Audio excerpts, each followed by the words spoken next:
আজকে একটা মিটিং হয়েছে, হওয়ার কথা ছিল দুই পক্ষের সাথেই, এবং এই মিটিংয়ের পরেই হয়তোবা সরকার আমাদের কাছ থেকে মাঠ নিয়ে তাদেরকে সুন্দর সুশৃঙ্খলভাবে বুঝিয়ে দিত।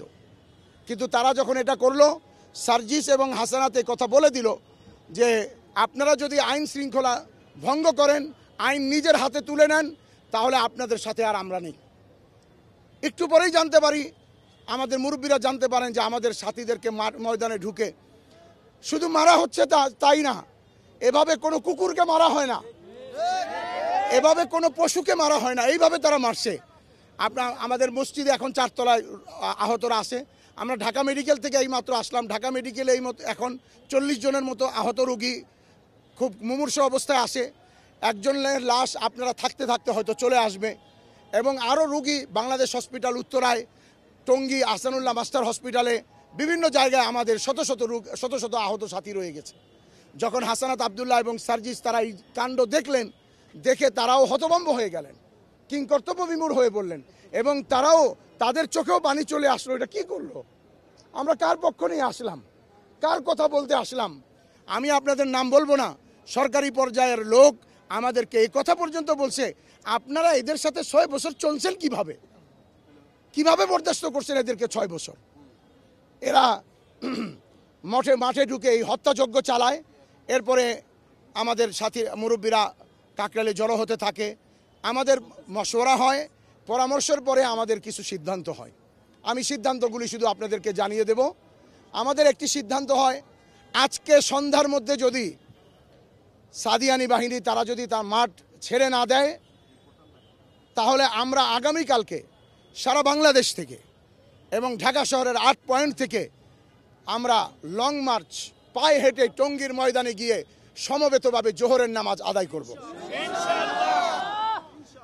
এবং আমাদের আরেকটি এই পরামর্শ থেকে দাবি উত্থাপিত হয়েছে যে তারা যদি মাঠ ছেড়েও দেয়, তাহলে আমরা লং মার্চ হয়তো বা করবো না।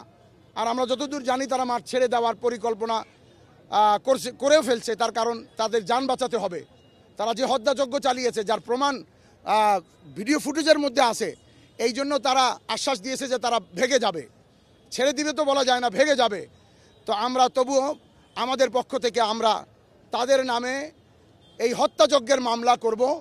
আমরা সরকারের কাছে আইনানুগ ব্যবস্থা নিয়ে তাদের সর্বোচ্চ শাস্তি প্রদান করার জন্য আমরা সরকারের কাছে আবেদন জানাই। তাদের মধ্যে সবচেয়ে বড় যিনি কলকবজা কাঠি নাড়েন, ওয়াসিফুল ইসলাম, তার ছেলে উসামা, আবদুল্লাহ মনসুর, আজিম উদ্দিন, জিয়া বিন কাসিম, মনির বিন ইউসুফ, আব্দুল মুক্তাদির, মুয়াজ বিন নূর, সফিউল্লাহ, হাজি মনির, শামসুদ্দিন, আসিফ, আর মোট আমরা এখানে তাদের নাম যতটুকু 30 জনের মতো আমরা নাম আছে, যার মধ্যে 10 জন উল্লেখযোগ্য।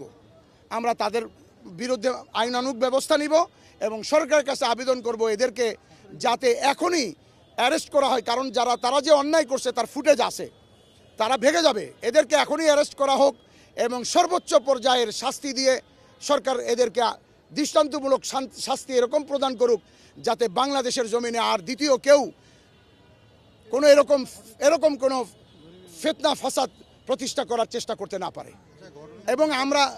এবং আমরা এটাও ধারণা করছি যে বাংলাদেশকে অস্থিতিশীল একটা পরিস্থিতি তৈরি করার জন্য এই বর্তমান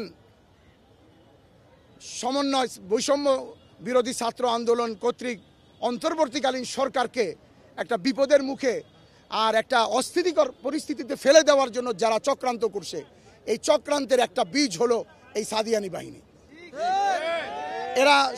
এরা ভারতের দ্বারা ব্যবহৃত হচ্ছে, যেহেতু তাদের আমির ভারতের, এবং এই ভারতের দালালি করছে তারা, এবং এই ভারতের দালালি করেই তারা আমাদের দেশে ফিতনা ফাসাদ করছে।